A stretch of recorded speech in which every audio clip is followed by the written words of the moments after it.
Good morning. I'm Stephen Piper. I'm a William Perry Research Fellow at Stanford Center for International Security and Cooperation, and I'll be moderating and introducing today's discussion of the European Security Initiative. Hydrocarbons are a really big deal for Russia. About 60% of Russian exports by value are hydrocarbons, and the oil and gas sector in Russia generates about 40% of Russian government revenues. But these are not just economic assets for Russia. The Kremlin manipulates energy to advance its geopolitical goals. Over the last 3 decades, we've seen a history of energy cutoffs to countries in the post-Soviet space, to the Baltic states that were motivated not because of commercial disputes, but because of Moscow's geopolitical objectives. And the Kremlin is prepared to pay a price to be able to advance its geopolitical goals. So the Nord Stream 2 pipeline, which is now about 90% complete, is estimated to cost about $10 billion. And Dr. Schmidt can correct me on that if I'm wrong. But there are many cheaper ways that Russia could have increased its capacity to move natural gas either through Ukraine or Belarus or Poland to markets in Europe. But they chose Nord Stream, not because of commercial goals, but because of the geopolitical objective. Now, 2020 has been a very unusual year. It's been a quite unexpected year, I think, for Vladimir Putin and his energy objectives. And therefore, I'm delighted that we have Dr. Benjamin Schmidt with us today to talk about this, to discuss Russia's energy challenges to transatlantic security, and also how those challenges are evolving. Dr. Schmidt is a postdoctoral research fellow and project development scientist at the Harvard-Smithsonian Center for Astrophysics. He knows a lot about outer space. He was a NASA Space Technology Research Fellow, but he also knows a lot about energy. He's written widely on the subject of energy security, and from 2015 until 2019, he was the European Energy Security Advisor at the Department of State, where, among other things, his work focused on Russia's malign energy activities. Dr. Schmidt holds his PhD from the University of Pennsylvania, and I'm very happy to give him the floor. Dr. Schmidt, thank you for joining us today. Well, thank you so much, Ambassador Piper. It's always great to collaborate with colleagues out at Stanford. Even if virtually, I'd love to be out there today, but I'm glad to at least connect virtually. It's my first time speaking at CSAC, but it's a bit different venue than the last talk I gave out at Stanford, which was across campus at the Kavli Center for Particle Astrophysics in cosmology. And although I'm not here to talk about experimental cosmology work today, at FSI, I really hope that through some of the certain technical areas of this lecture, I'm able to convey the critical role that science and technology play, or at least ought to play, in the development of effective US foreign policy and national security policymaking. I'm also really fascinated always by the fantastic speakers and topics that the Stanford European Security Initiative series has covered over, especially this past year, on the most pressing issues that we face in the transatlantic security space today. And in that context, it's incredibly important for students and practitioners of foreign policy, whether it's grand strategy, contemporary trends of great power competition, and things like that, to keep in mind the critical role that effective policy planning with respect to energy security plays in this space. It's not a nice to have, it's a must have. And that's the way that we recognize that practical technology considerations can really have a transformative technology role in the way that we look at U.S. foreign policy, national security objectives. Because at the end of the day, I don't care if a nation or company is trying to develop a power plant, a wind farm, solar array, nuclear fusion system, or gas pipeline. At the end of the day, they're all large-scale infrastructure, and they share the same basic technology path that we follow when we do our work in astronomy, in large-scale science and technology infrastructure development.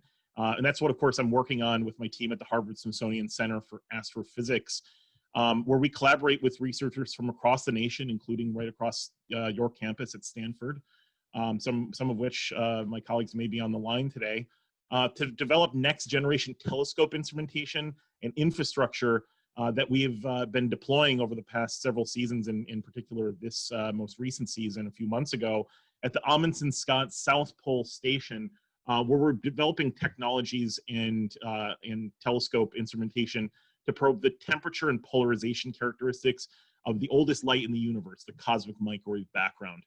So I'm not here to talk about astrophysics today, although you'll see later on in this opener, there is kind of an unusual connection to European energy security topics. So you may have to just keep tuning in to find out what that might be. But I really just want to underscore from the top that the sort of practical infrastructure considerations that energy security requires has really been a hallmark of Europe's own path, its own political path to integrated energy development in the past 70 plus years. And it should be no surprise that energy cooperation itself was the initial platform from which larger scale European political cohesion and ultimately the European Union itself was founded on. Remember, the European Union project started with the establishment of the European coal and steel community following World War II. And that's fundamental for the track of European security ever since. And it continues through to the establishment of the European Energy Union under the EU itself as a policy framework for infrastructure diversification strategies and market liberalization policies like the EU's own third energy package, which we'll talk about a bit later, that are the cornerstone of Europe's own energy security today. And I like to always call that infrastructure diversification the necessary hardware and all those regulatory legislation steps, the vital software of Europe's energy security. And in this way, you can see that energy cooperation is a unique area of foreign and security policy. I'm still looking for other areas that are similar in the way that it's sitting in the civil space, but at the same time relies on fundamental developments in the underlying science technology that have the ability to offer practical technical solutions to address and overcome some of the most pressing geopolitical challenges of our time. And at the same time, for many years now, if you kind of take the flip side of this approach, we've seen that state-owned enterprises from authoritarian states use both critical infrastructure and energy infrastructure developments in particular for things like influence projection around the globe, whether it's through predatory loan guarantees and debt trap diplomacy that we've seen from Beijing, through either its Belt and Road strategy or its 16+1 initiative in Europe, or through Russia's energy infrastructure proposals towards Europe, which we'll focus on here today. So when we think about how the Russian Federation has used its energy resources in Europe, both along NATO's eastern flank across the European continent and also globally over the past decade, at least myself, I've relied on, and I know that other experts in the field have relied on, two pillars of thought that have emerged from kind of what we saw from 2010 to 2020 of what we saw the Kremlin doing and how we anticipated its strategies going forward. And that first pillar is that, quote, the Russian Federation uses its oil reserves to generate state revenues and its gas for political leverage, malign influence, and elite capture. And two, this is kind of what we'll focus on especially today, that the beginning of 2020 probably would feature a widespread gas crisis in Europe due to a Russian cutoff of Ukrainian gas transmission system, or GTS. But with that said, the energy trends that we've seen thus far this year from the Kremlin might force us to ask ourselves if Mr. Putin has in some ways inverted these longstanding assumptions to a certain degree, or if it's just rhyming with these trends this year. And I'm pretty certain that if I had asked watchers of European energy security, and probably could have asked Ambassador Pfeiffer this over the past several years, what would be the greatest energy threat facing Europe in the year 2020, especially early 2020? They probably would have predicted that in 2020, there would be a repeat of the 2009 gas cutoff of that Ukrainian GTS, and that would be that defining moment.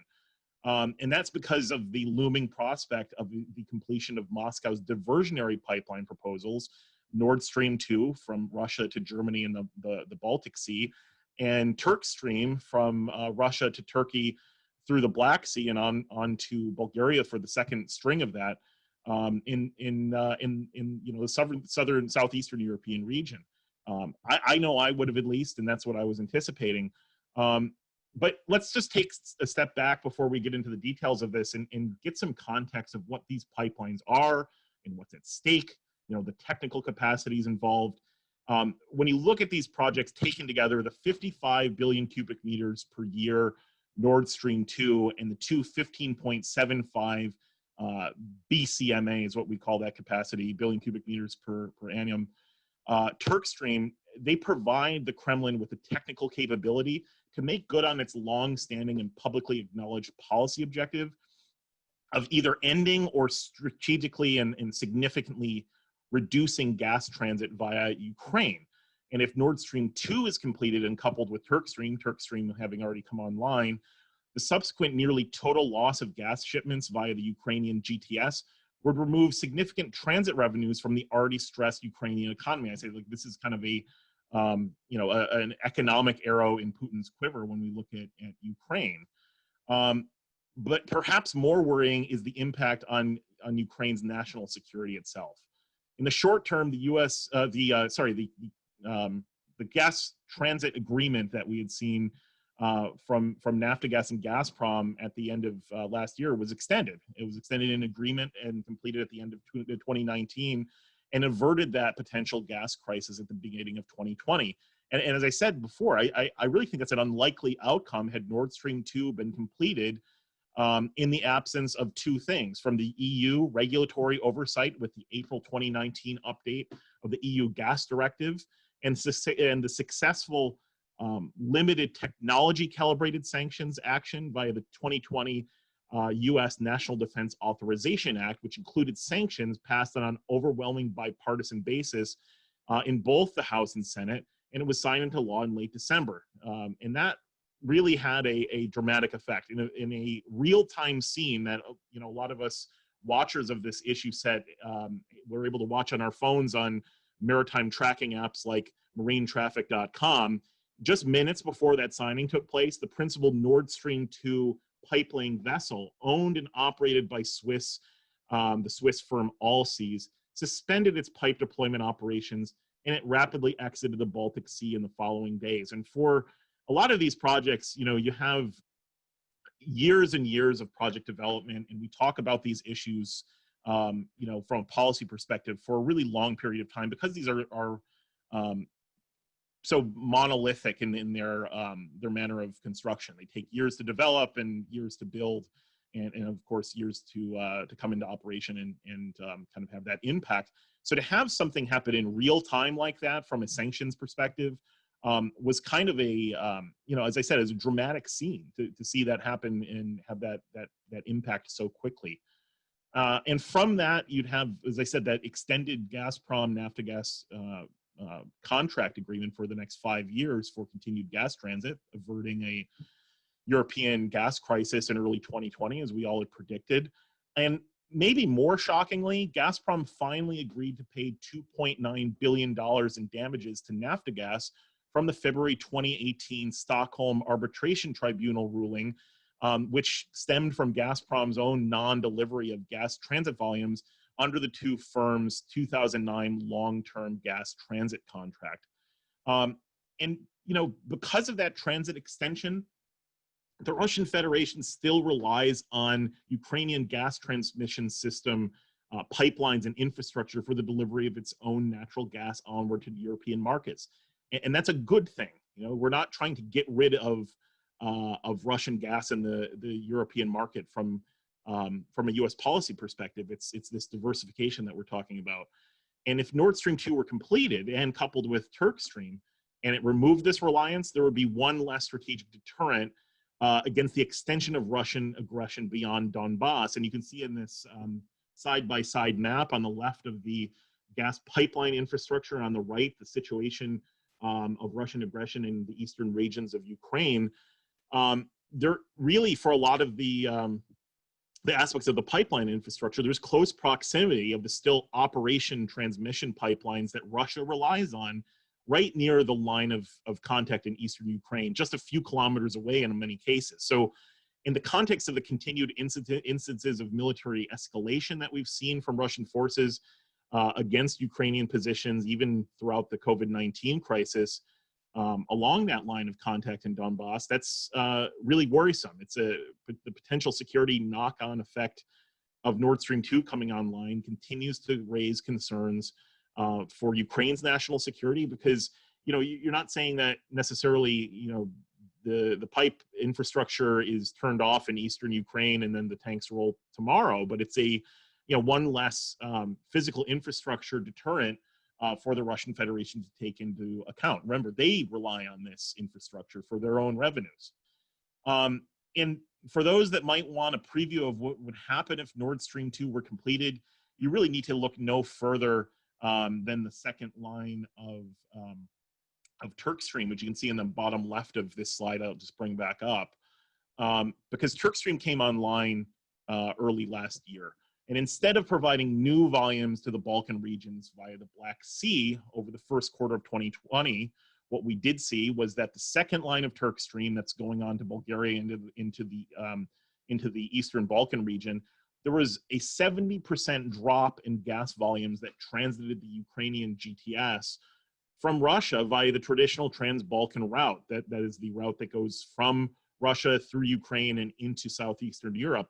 And the volume transited by the Orlovka compressor station and metering facility on the Ukraine-Romania border dropped to just 0.3 BCM, or a 90% drop compared to the same period in 2019. But thankfully, given TurkStream's limited capacity, Moscow has not been able to entirely diminish Ukrainian gas transit that the much larger Nord Stream 2 would enable the Russians to do. And this reality also pushes back, this reality that it's not really new gas, it's diversionary gas. It pushes back on claims by Gazprom that what Nord Stream 2 in particular is supposedly focused on doing is bringing significant new volumes of gas to Western Europe to quote unquote fill in for a purported gas demand gap, in part due to the production declines off the coast of Groningen in the Netherlands. And really, again, this is where the technical design aspects come in. The design of these projects really betray that narrative. In particular, you can see in this the own technical specs from the onshore extension of Nord Stream 2 in Germany, EUGAL. This pipeline onshore is principally directed eastward toward the Czech Republic en route to OMV's gas distribution hub in Baumgarten, Austria, which, by the way, is the de facto end of the current Ukrainian gas transmission route from Russia to Europe. Under 20% of the project's capacity is actually allocated for direct delivery westward. In other words, not actually going to Germany and going to Western Europe to fill in for this purported import gap. But the remaining majority is aimed at actually just bringing the gas to the endpoint of the Ukrainian route and replacing those volumes. So if you think about it in that perspective, what does it really mean? You know, why, if Nord Stream 2 is quote not just a commercial deal, what is it? You know, why are the Russians involved? Why are firms in Western Europe collaborating on this project? And we have to remember that for the transatlantic community, projects like Nord Stream 2 provide a vehicle for Russian strategic corruption and malign influence campaigns across the West. They're not just commercial deals. And when you look at what's in it for firms collaborating with Gazprom on the project, in spite of the fact that Gazprom has a 100% stake in the project due to a 2016 antitrust case brought by a Polish regulator known as EUGAL, these firms got involved for other reasons, not the project itself, but at the time of Nord Stream 2's announcement in 2015, several of the European then shareholders, including OMV and BASF Wintershall, signed lucrative asset swap agreements with Gazprom for gas production rights upstream in the Russian Federation, which had been briefly put on hold, and I said very briefly put on hold, following Russia's illegal annexation of Crimea and aggression in eastern Ukraine. So that's really what these non-shareholder financing companies are in this project for. It's an asset swap for other reasons that they're interested, not because that Nord Stream 2 itself or TurkStream are particularly commercial projects.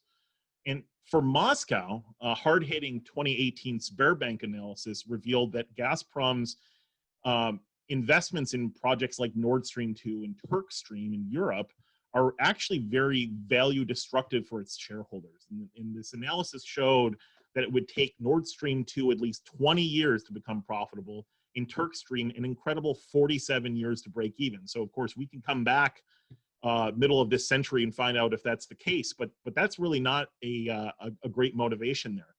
And I was maybe going to overlook this, but there were news reports over the weekend about the Power of Siberia pipeline, that third major pipeline from Russia, Russia's domestic pipeline network out of Russia, and this goes to China.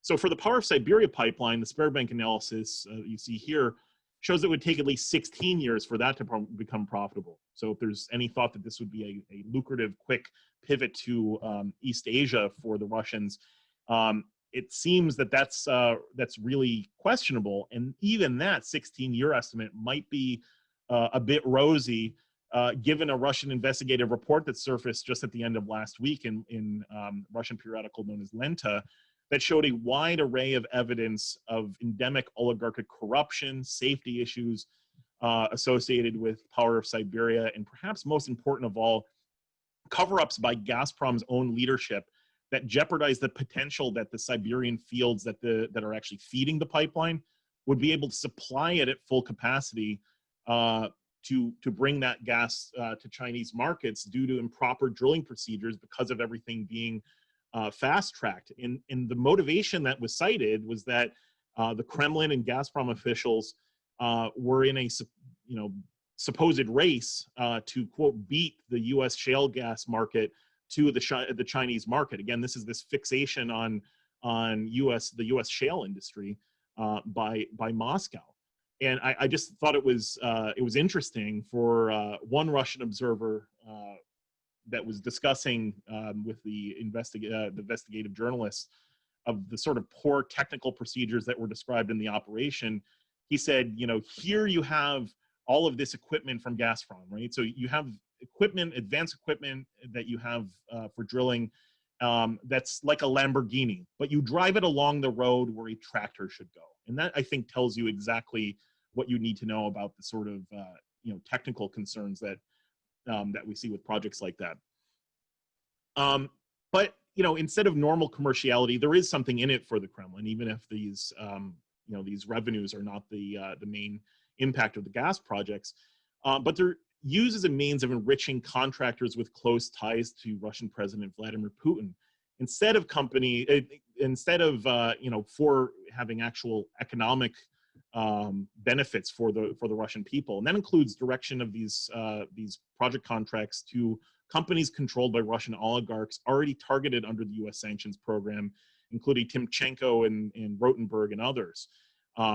And if you look at the way that Moscow uses geopolitical projects like Nord Stream 2 as a means of channeling those benefits to Russian oligarchs, unfortunately, that's not just limited to domestic allies of Mr. Putin. Notoriously, and many of the viewers today know, former Chancellor of Germany, Gerhard Schroeder, advocated for the first Nord Stream pipeline while in office, and he was appointed chairman of Nord Stream AG shortly after leaving, and then got other senior roles in 2017. He was on the board of Rosneft and others in the Russian Federation. And since then, at the same time, he's become one of Putin's most effective Trojan horses in Europe, spouting Kremlin talking points in just this last weekend, insulting the Ukrainian ambassador to Germany. So when we look at that, unfortunately, that's just not the extent of it. It's much broader across a wide array of countries in Western Europe in particular, but Europe in general. And the list of these, quote, Schroederized officials got a bit longer. For example, former Austrian Chancellor Christian Kern penned a strong letter co-authored by then German Foreign Minister Sigmar Gabriel that decried the 2017 U.S. Countering America's Adversaries Through Sanctions Act, or CATSA. And then, after stepping out of office, was appointed to the board of Kremlin-controlled Russian railways. And just last week, former Austrian Foreign Minister Karin Kneißl, with whom famously Mr. Putin danced at her wedding with her while she was in office, she's become a correspondent or an opinion editor for Russia's propaganda outlet RT, and penned a Nord Stream 2 endorsement piece just last weekend. I just want to step back and say, and I've said this at other events and with colleagues, imagine if George W. Bush or Barack Obama were currently working on behalf of China's Huawei. Just take a moment and think about that. This wouldn't just be a major political story in Washington, it would be the only story. Unfortunately, there's just, it seems to be a lot of these Western European nations don't have you know, an electorate that seems to care a lot about these issues of strategic corruption. So there's little political motivation for some of these officials to become to resist becoming well-compensated, you know, elements of the Russian malign influence space. Not to mention the lack of concern that the current CEO of Nord Stream 2 itself is none other than Putin confidant and ex-Stasi officer Matthias Vanich. And I just, you know, want to just reiterate, if there's any hope of reversing these sort of trends of elite capture and malign influence during this decade, we really need to have a more frank public discourse in the transatlantic space on these trends, and really come up with strategies and areas that we can cooperate on pushing back on these trends, you know, either through multilateral organizations or through bilateral diplomacy. Excuse me. So, okay, Nord Stream 2 is stopped right now, at least temporarily, averted by EU regulations and US sanctions. So what did we see at the start of 2020 instead? Putin echoed previous gas cutoffs of Ukraine when in early January, Kremlin-controlled oil company Transneft suspended oil deliveries to neighboring Belarus, which for decades has been almost fully dependent on the Russian Federation for its crude imports, ever since the fall of the wall. And when you look at this hardball move, you know, what was it all about? It, to me, looked like a strategic energy element of Moscow's increasing pressure campaign on Minsk to form a political and economic union state with the Russian Federation, an arrangement on which, you know, Kremlin insiders long had pinned their hopes to solve the long-lingering uncertainties associated with Putin's post-2024 succession plan. And, you know, the idea of this scheme being that if you have a political or at very least economic union between Russia and Belarus, Putin could have then a guise of legitimacy to extend his rule beyond current Russian constitutionally mandated presidential term limits, and allow him to preside over the merged and quote unquote new state. But for Belarus and its own authoritarian leader, Alexander Lukashenko, such an arrangement has been avoided for some time. And from an energy perspective, Minsk had the ability to diversify its oil imports quickly. Again, this is a strategic blunder by the Kremlin because oil, unlike gas, which also is becoming increasingly fungible in its own right via LNG, oil is extremely fungible. And so Belarus imported oil from Norway, the United States, and Azerbaijan, ironically, through pipelines operated by Transnafta after the oil was shipped across the Black Sea. So that scheme fell flat, and Transneft then abandoned the cutoff on April 6th. And that kind of at the same time that was going on in early March, that's when we started to see these headlines that Russia would engage in this ploy to flout proposed OPEC plus production cuts for oil in a strategy allegedly aimed at ending the U.S. shale industry. And certainly it had impact, but ending it is a you know, a big question mark. And you know, when you look at the impact for Russia, engaging in a long-term unconstrained crude production, that would have required the Kremlin to subsidize Russian domestic producers to the tune of $1.7 billion per month by drawing on the $570 billion it has in foreign currency reserves and $150 billion national wealth fund, according to its own Ministry of Finance. But the realities that we see, you know, globally right now, in terms of needs for economic stabilization spending that would be required in their own response to COVID-19, like we're seeing in countries around the world, including our own. In addition to social spending that Putin had already promised earlier in the year, that appears to have driven Moscow to abandon this plan as well, and led to the agreement between OPEC plus members and other oil-producing states for unprecedented production cuts back on April 12th. You know, we'll see how, you know, basically have to continue monitoring how that goes, but that's kind of where things stand right now.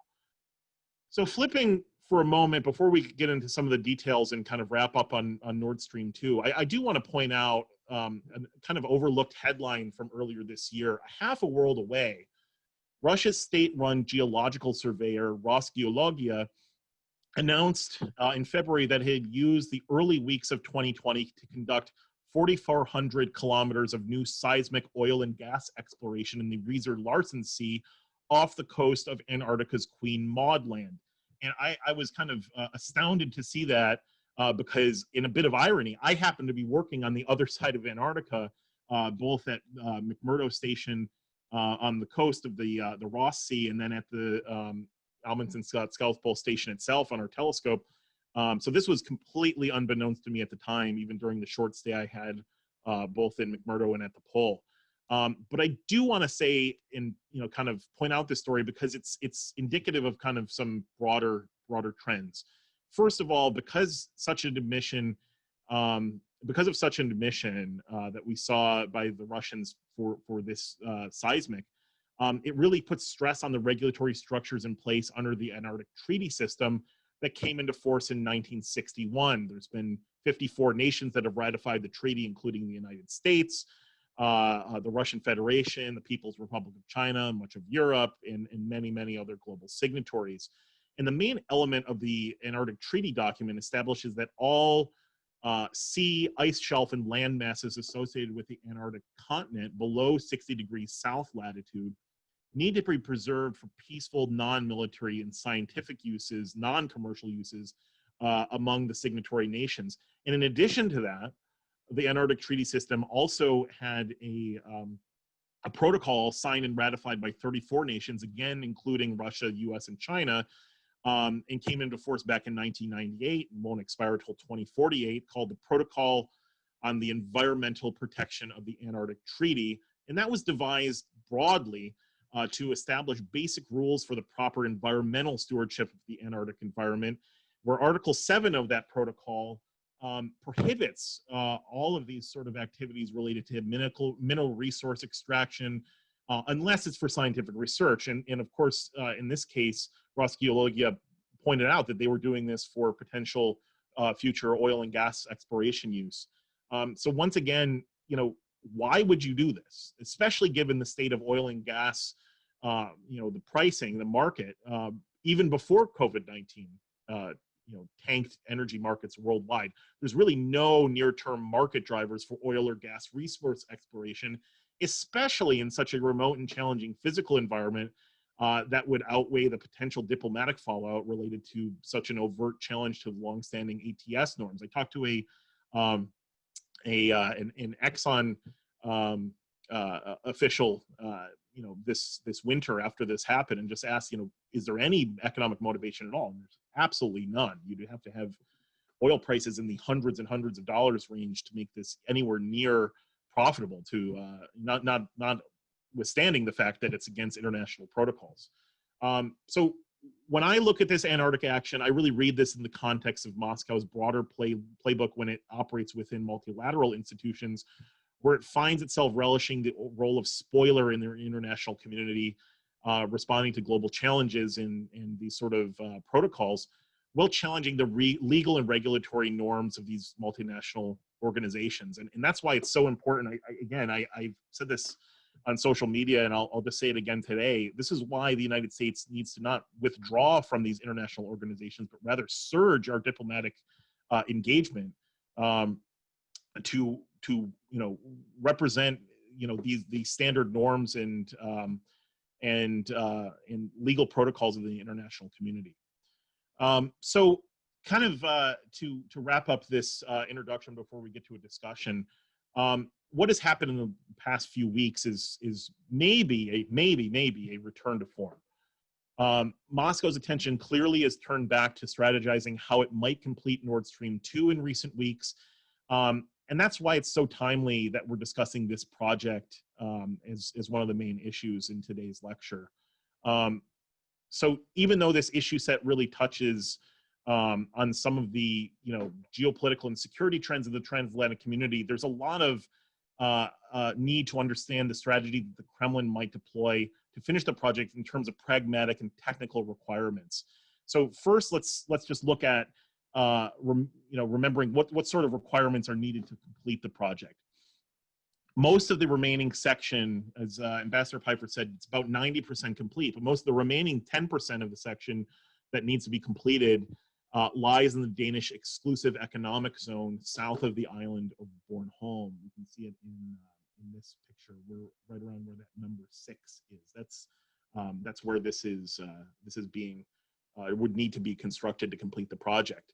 However, at the same time that that's there, there's large-scale chemical and conventional munitions dumping sites from after World War II in the Soviet era that the Danish Energy Agency stated that because of this, any pipelaying that would take place in the area needs to use a lay vessel with what's known as a dynamic positioning system. And that is to avoid having to use a lay vessel where there's anchors involved. And just for those of you that are unfamiliar with that sort of system, a dynamic positioning system is a technical system that allows a given vessel to hold a tight positional tolerance with a moving sea state. And therefore, it's incredibly important to do a precision operation like pipelaying when anchorage is impossible. You don't want to throw it on anchors when there's 70-plus-year-old munitions on the seabed. So when Nord Stream 2 was targeted with technology-calibrated sanctions by the U.S. back in December, in all seas and its pipelaying vessel Pioneering Spirit, which is one of the largest pipelaying vessels on Earth, departed the project, that really dealt a blow to the technical ability of the Russian Federation to complete the project. And in fact, Gazprom subsidiary Gazprom Flot only had one pipelaying vessel with dynamic positioning, but without the onboard welding facilities and additional instrumentation needed to complete the deployment of the pipeline of the scale of something as large as Nord Stream 2. In spite of this, Moscow dispatched that vessel, which is known as the Academic Chersky, to the Baltic Sea on what I wrote for the Jamestown Foundation a few months ago. I called it a near Magellanic voyage from Russia's far east of port near Kaliningrad, and just arrived a few weeks ago in the Baltic Sea, where it was reported the vessel would then undergo needed upgrades given the relevant systems and the hardware for that welding instrumentation had already been shipped to the Russian enclave of Kaliningrad, according to Gazprom's own online procurement platform. Instead of that, the Chersky arrived on May 7th, arrived on May 5th in Kaliningrad, and then on May 7th, departed its anchorage immediately and sailed to the German Nord Stream 2 pipe logistics port center at the port of Mukran, Germany, arriving on May 9th. And given that the Chersky was not in Kaliningrad long enough to undergo significant upgrades, and it also didn't enter or dock the Russian port at the Russian port itself, the move was really puzzling and begged the question, if the Academic Chersky is really the sole Russian flagged, owned and operated dynamic positioning enabled pipe layer, that's a mouthful, but it's what it is. Why would it have foregone the reportedly vital upgrades that it needed to allow the ship to complete Nord Stream 2 on its own? And as it turns out, the needed retrofits had a major roadblock, and that was due to the U.S. NDAA sanctions, because for the 4th consecutive month, a few weeks ago, it was reported that Gazprom Flot had to extend its own deadline seeking an insurance provider for the upgrades that basically, insurance firms were unwilling to participate in those upgrades due to the sanctions threat. So what's the possible path forward? I basically have really just the ability to speculate based on the technical capabilities of the vessels in and around Mukran. And I've tried to do that analysis, which I had published with Harvard a couple of weeks ago, to shed light on the potential future plans that Gazprom may have. But of course, I'll reiterate, the most straightforward technical option would be for the Chersky to simply undergo these welding system upgrades in either Kaliningrad or Mukran before it basically went out on its own to develop the pipeline. But because of these concerns for sanctions, when this seems temporarily impossible, the other potential scenario that has emerged is the fact that when you look at the map that came out on May 13th in Bloomberg, and you could see on marinetraffic.com, there is another Russian pipe layer, the MRTS-owned Fortuna, that's been involved in shallow water pipeline operations for Nord Stream 2 that's also there. And you could see that the via Planet Labs satellite imagery, which you can see in the inset of this, this figure, sitting adjacent to the pipe segments and loading cranes, was none other than the MRTS-owned Fortuna. So what this suggests is that it's possible that the plan is that the Fortuna, which does have relevant technical welding facilities on board to complete Nord Stream 2, but does not have dynamic positioning and would need anchorage, potentially the two vessels could be used together. And so Gazprom, to fast track this, could potentially be considering to tether the Fortuna to the Chersky in what's known as a skin-to-skin maritime coupling configuration. I've read a few reports from NIST and others, other research agencies in the US. You know, skin-to-skin configurations in a maritime environment are generally used for bulk cargo transfer or containers that need to be transferred at sea, and they're very technically challenging. That requires, you know, sea fenders and a really, you know, really dependent on sea state. But we can see in this 3D model what that might look like. It's really, if this was extended to a weather-sensitive operation like pipe laying, with a dynamic positioning system from the Chersky used to stabilize the entire tethered ship system sufficiently so that the Fortuna, which is, I guess, pictured in this at the is the pipe, the ship in the bottom that has the pipe coming out the back. You would need ocean-going tugs to be immediately available to decouple both vessels and bring them under tow if the sea conditions deteriorated to the extent so that the vessels are not able to basically hit and damage one another.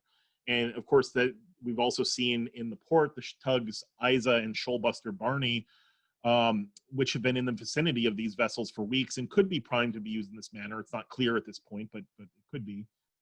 So that's kind of based on the technical capabilities that we see on hand. And on this this final slide, we see the very latest marine traffic data from the past few days for the port of Mukron, in which the Chersky has taken an offshore anchorage position just a few days ago.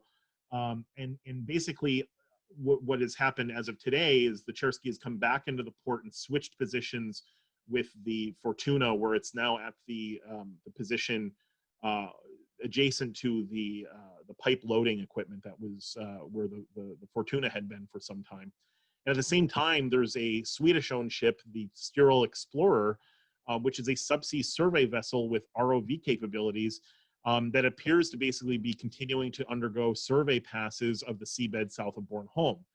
However, given that the U.S. sanctions law targets pipelaying activities, it's likely that other vessels like the Sturil Explorer could be designated if they were still doing this sort of operation to aid the pipelaying operation once Gazprom potentially proceeds with that. But given that thus far Western companies have departed from the project fearing a sanctions designation, you know, think Allseas, Swiss-based Allseas, which got out in December, the real question is whether Gazprom itself would risk a designation for itself or one of its subsidiaries if it just plowed ahead with the construction.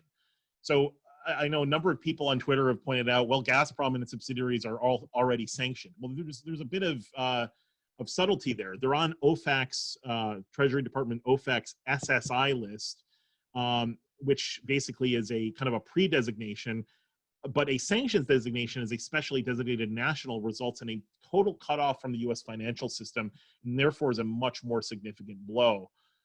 So given that severity of an SDM sanction impact, if Gazprom Flot went ahead, for example, it remains a dubious proposition to assume that if Nord Stream 2 were completed by a designated vessel like the Academic Chersky or the Fortuna, that the project would be able to simply operate according to plan. You know, you have the global financial crimes compliance sector that's highly risk averse, and Western companies might ultimately decide that the entire Nord Stream 2 pipeline enterprise is simply too radioactive to continue to cooperate even if it were completed. And obviously we've already seen that the sanctions are having impact right now as Gazprom Flot is having issues finding this this insurer for its upgrading its onboard welding facilities. And you know, one other thing I'll point out is that Gazprom's own sanctions risk tolerance might finally be impacted by its current economic health. Last week, reports surfaced that Gazprom's natural gas exports dropped 19% over the first quarter of 2020, while a further report indicated that Russia's state-owned enterprise was set to report a quarterly loss for the first time in Gazprom's history, perhaps by more than 306 billion rubles or 4.2 billion US dollars, driven in part by the drop in demand connected to the COVID-19 crisis.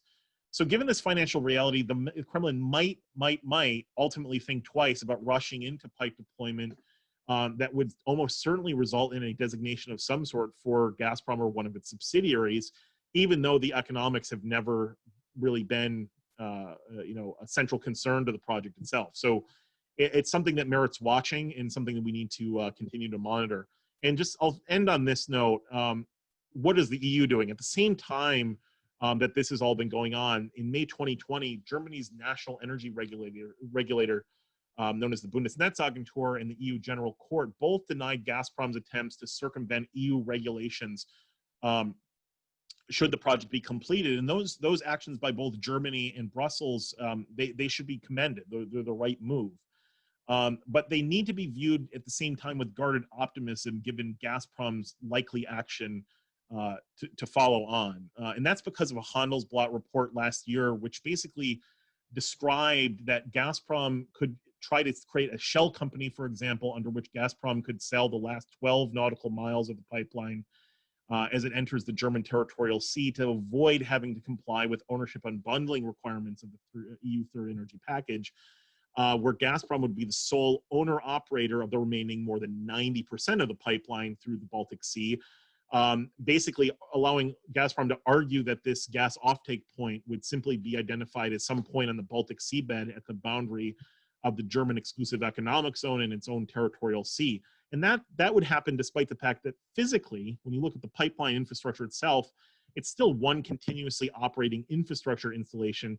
So to think that this is, that you would have a single continuous pipeline effectively operating under two regulatory regimes, one Russian and one EU, to me, I've called it, that's a legal fiction carried a little too far. And it would set a precedent that would undermine the core objective of Brussels, of EU's own energy market liberalization policy.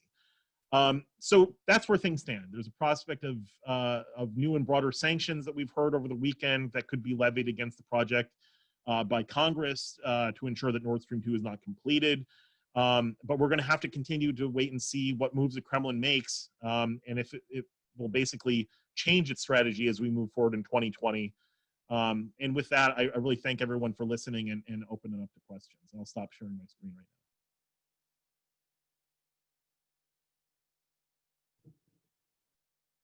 now. Oh, you're mute. Until again, Dr. Smith, thank you for a great presentation.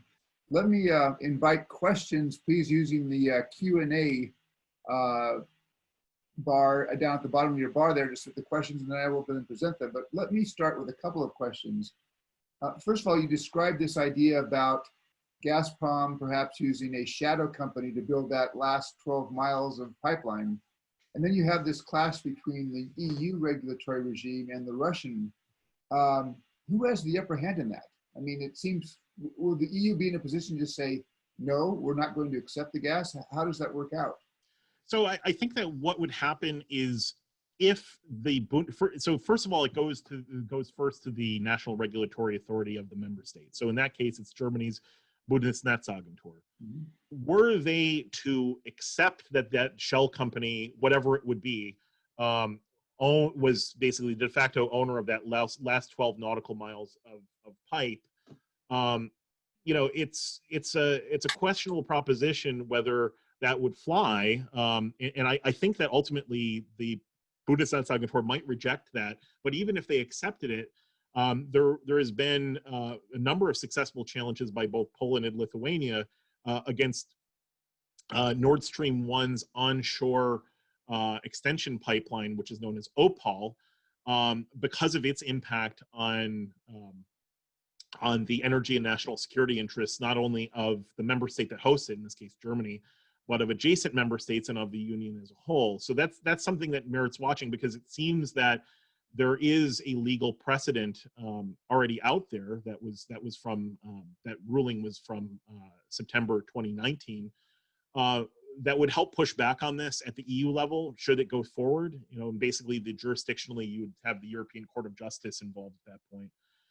So that's on the EU regulatory side. On the flip side, on this, there's been news reports in the past couple of days from Russian outlets that suddenly this week, Gazprom has shifted ownership of the academic Chersky that would presumably be helping or building the pipeline south of Bornholm to another company, a financial resource, financial company in the Russian Federation that, you know, commenters have said, well, look, this might be their strategy. And even if that small financial company were hit by US sanctions, no big deal, they'd go out of business, Gazprom would be unharmed, and the project could go ahead. The problem with that is the US NDAA sanctions from December already took account of this sort of contingency plan. And they point out that one of the clauses is that that basically any deceptive practice or shifting of ownership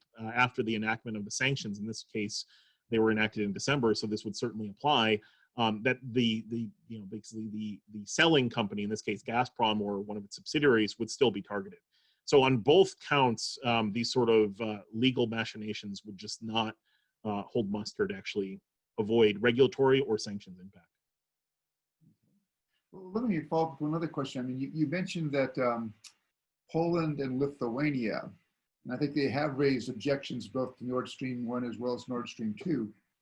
Could you talk a little bit about the divisions within the European Union and what kind of pressure there is on Germany? I mean, I think Germany has an interest in completing the pipeline as the main recipient, but what kind of pressures is Germany facing from its EU partners, and how is it responding to those pressures? Well, it's been interesting to watch over the past several years how this has evolved. First of all, you know, since 2015, there has been at least 17 countries, not just in Europe, but in the transatlantic community, that have either had concerns or outright opposition to the pipeline stated at their highest levels. That includes, of course, the United States on a bipartisan basis. You have to remember back that, you know, when I started at the State Department, you know, I should just, this small story is I was given the Baltic region to start, you know, in government for engaging on energy security work, because it was a small region that was kind of, you know, something that a newcomer to government could engage on. 2 weeks after I started in the department, in the Obama administration, Nord Stream 2 was announced, and so this obviously became a major geopolitical factor. And you know, the Obama administration was strongly opposed. Vice President Biden was one of the first senior officials in the transatlantic space that called out and said, you know, that Nord Stream 2 is not a good deal for Europe. And at the same time, we've seen statements from Canada, from the United Kingdom, some from France, some from Denmark and Sweden, but of course, NATO's eastern flank countries, Moldova, Ukraine, and Georgia as well. And you know, it's this broad opposition to the project that we've seen. Italy spoke out against it in 2015 and a number of times after that. So there's concerns. Some of them are self-interested. You know, why didn't we get that pipeline? You know, why is Germany, quote, getting that pipeline? Some of them, if not most of them, however, are based on national security concerns vis-a-vis Ukraine and vis-a-vis European energy security. And those are concerns from Brussels itself. That is including broad opposition in statements from the European Parliament, concerns from the European Commission, and basically it just goes on and on. And the thing is, from Germany's perspective, it's not even a slam dunk in Germany. It's really a small faction of parliamentarians, in particular from the SPD, some from the CDU, but mostly, there's a lot of statements from foreign policy leaders in Berlin that have spoken out against this. CDU's foreign policy chief Norbert Röttgen has spoken out against it, as has Green EU parliamentarian Reinhard Budekopfer. So there's a lot of concerns in Germany itself. It's these companies from some of these countries, from the Netherlands, from Germany, from Austria, that have spoken out in favor of the project and are putting significant pressure on their host governments to at least hold the line. In the end, I don't think this is something that certainly in the national security interests of those countries.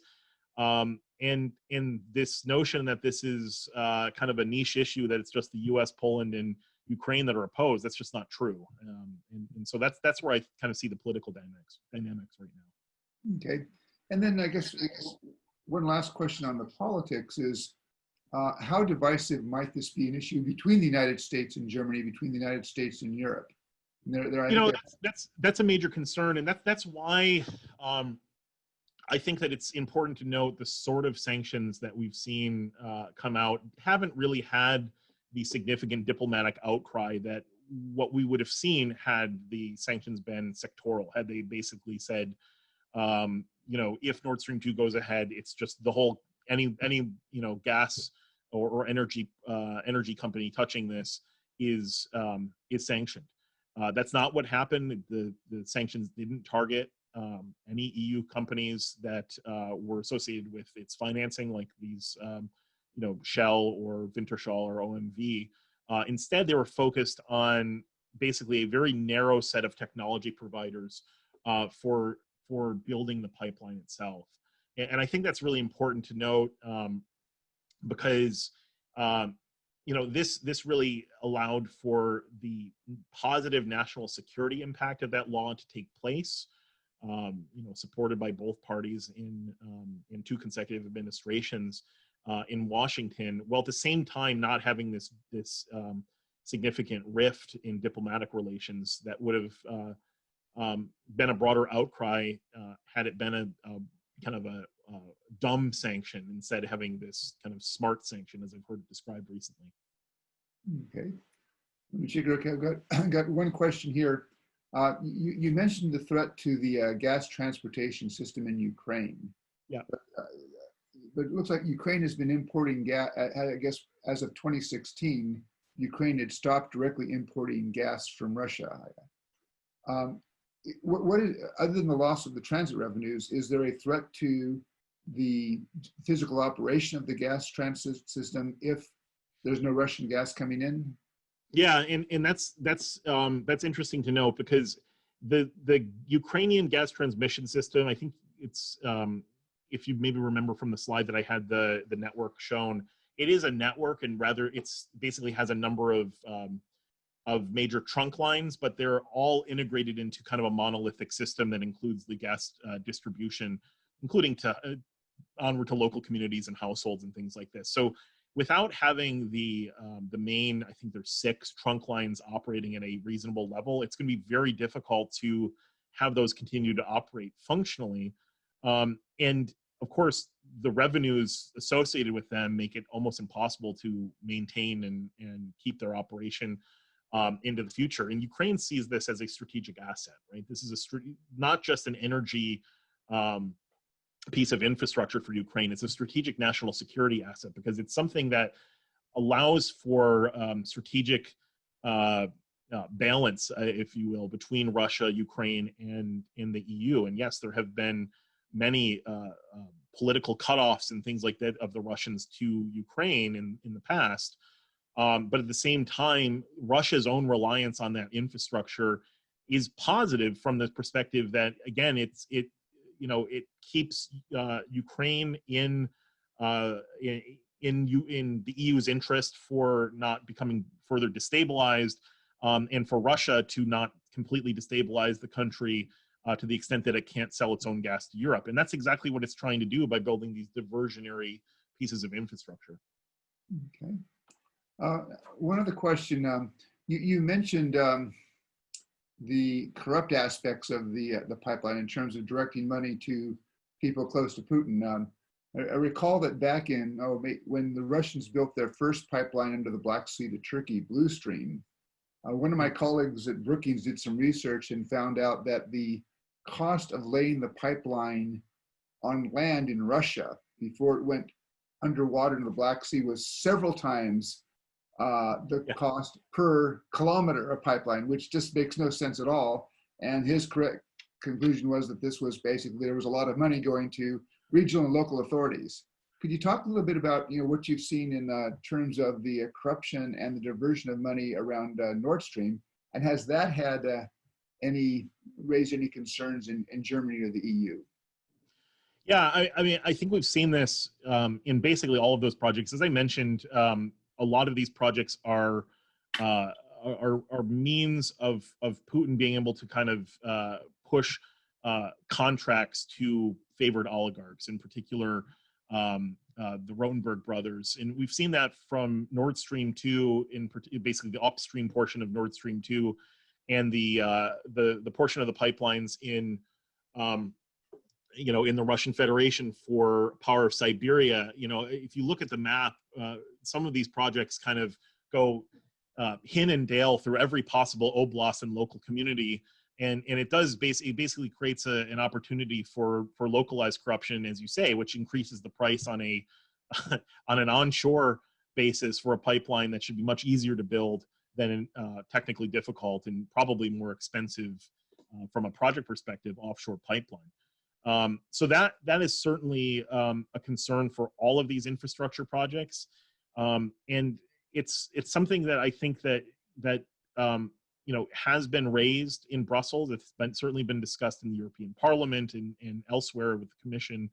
But a lot of these situations are happening upstream. So you have obviously the captured elite in the West that are kind of mouthpieces for Kremlin propaganda associated with these energy projects that literally work for Russian state-owned enterprises or their subsidiaries, like Gerhard Schroeder, for example. But this is not the only case, certainly. But upstream, it's more difficult to affect change, because that is part of the endemic corruption that we see in the Russian Federation itself with respect to these large-scale infrastructure projects. Okay, I've got a question from Paul Gregory. Says, asked if you could speak in a bit more detail to the recent German administrative court decision that affects or is against Nord Stream 2. Yeah, and so that basically was to me, I'm not a lawyer, but as a follower of regulatory issues related to energy, that seems like a legal no-brainer, because what that decision was that Gazprom had been attempting to argue that the EU gas directive was ratified in April of 2019. Okay, a gas directive update, and this basically allowed for the assurance that the EU gas directive and the EU third energy package and its subsidiary requirements, including ownership unbundling, third-party access, transparency, tariff structures, and things like this, were really deployed on the pipeline should it ever be completed. Now, what Gazprom and Nord Stream AG were in particular trying to assert was that this they should be basically grandfathered out, because what they were arguing was that the pipeline was quote unquote economically complete at the time of enactment of the gas directive update, which is of course not a legal term or precedent that can actually be used. And as a result of that, both Germany's Bundesnetzagentur and the EU General Court ruled against that, saying that that's not true, right? This is a pipeline that, at the time of enactment, not only was incapable of conveying gas along its extent, one piece of continuous infrastructure, et cetera. It wasn't physically complete. It also didn't even have all the permits that it needed to be completed, right? Denmark at that point had not given any sort of construction permitting for the project in its waters, and that didn't come until months later in October 2019 that it did that. So, as I said, this seems like a no-brainer, but this is the sort of gambit that was pushed by supporters of the project, and ultimately was denied. And again, as I said, both Berlin and Brussels should be commended of that. Okay, and a follow-up question here, also from Paul, is Can the ruling be appealed? Where is it appealed? And then could you also talk to this issue of unbundling and this, which is I think really at the heart of the dispute? Yeah. Okay. So yes, I'm trying to remember. I think it was 2 months. So I think there's basically an 8-week period that Gazprom, Nord Stream AG, which is 100% owned by Gazprom, can appeal to EU authorities. Either in the EU general court system or in Germany directly. It's not clear that they will do that for this argument. I think that what's more likely is that they will kind of abandon this ploy of trying to be exempt because of, quote, economic completion, and instead try to have that have your cake and eat it too approach of saying that you're complying with EU law without really complying with EU law by creating this kind of shell company structure that was described in Handelsblatt. Right? It was publicly described. I think that was back in November of 2019 when that discussion came out. And so that's important to remember. So yeah, there are appeals, potential, but the potential for appeals by Gazprom and its associate companies, but that hasn't taken place yet. And I kind of, for that first salvo, wouldn't expect that they would do that, but we'll see. We have, I think, 6 more weeks for them to do that from a statutory perspective. On ownership unbundling, just maybe stepping back and talking about what that means from a regulatory perspective. Ownership unbundling and third-party access are incredibly important because what they do is force EU energy infrastructure, and it's not just pipelines. It can be anything from electricity providers to other pieces of infrastructure, to ensure that that any vertically integrated company is unbundled in a way that the company that owns the means of production, transport, and distribution, think oil production, pipeline of that oil in refineries, and then down to a gas station. They can't all be owned by the same company because that sets up a monopolistic model, and that's the sort of thing that the EU has been working on, basically since the fall of the wall, with all of its market liberalization regulatory infrastructure that it's put in place. And so for Gazprom, that's a problem. That's a problem for them because their model is that they, arbitrarily decided. The Kremlin arbitrarily decided that Gazprom has the monopoly for all piped gas going to external external countries. And it's interesting because when I've been at events where you have representatives from Gazprom, Rosneft, Lukoil, and others, when the subject turns to gas, or in particular turns to Nord Stream 2, I find myself being supported by Rosneft or these other state-owned enterprises, other Russian enterprises that say, yeah, that's not fair for us. We'd like to get into that game as well. And so if it has the impact, if Nord Stream 2 is somehow completed and has the impact of kind of breaking that monopoly structure or importing EU market liberalization into the Russian Federation, I think that's ultimately a good thing. That allows for kind of a taste of market economy and anti-monopoly regulatory structures to go upstream. Okay. Let's see. Okay, so one more question on unbundling is, can Nord Stream 2 pretend to unbundle, or can they unbundle within Russia? Or is that just not possible the way the Kremlin has structured the export of piped gas? So yeah, right now, I don't see that happening because it's really a political thing, right? This is Putin saying, Alexei Miller, we have bestowed upon you this ability to export gas to third-party countries via pipeline. So that would create massive political dynamics, at the top of the Russian political structure that we haven't seen that they've been overcome in recent years. It's possible that they could do so, to do that. But then again, there's also I think the much more likely possibility that before anything like that happens, Gazprom will try to set up some sort of shell company for that last 12 nautical miles in the German territorial sea to kind of get around unbundling. Great. Okay. I think I've exhausted this question. Let me pose you one last question. Sure. I never like to get asked to make predictions, but since I'm the moderator, I get to ask you to make a prediction. Let's go forward in time, say to June of 2021. Do you think Nord Stream 2 will be completed at that point? June of 2021, so next year. I think it's going to hinge on a few things. First of all, what is Gazprom's political calculus vis-a-vis the sanctions that are on the books right now? And it's really going to depend on, these reports over the weekend that a bipartisan coalition of Democrats and Republicans led by Senator Jeanne Shaheen and Senator Ted Cruz are planning new sanctions. It's really going to come down to what are those new sanctions? Are they broader? Are they something that's more unappealing for Gazprom to challenge? And so I think that's the question itself.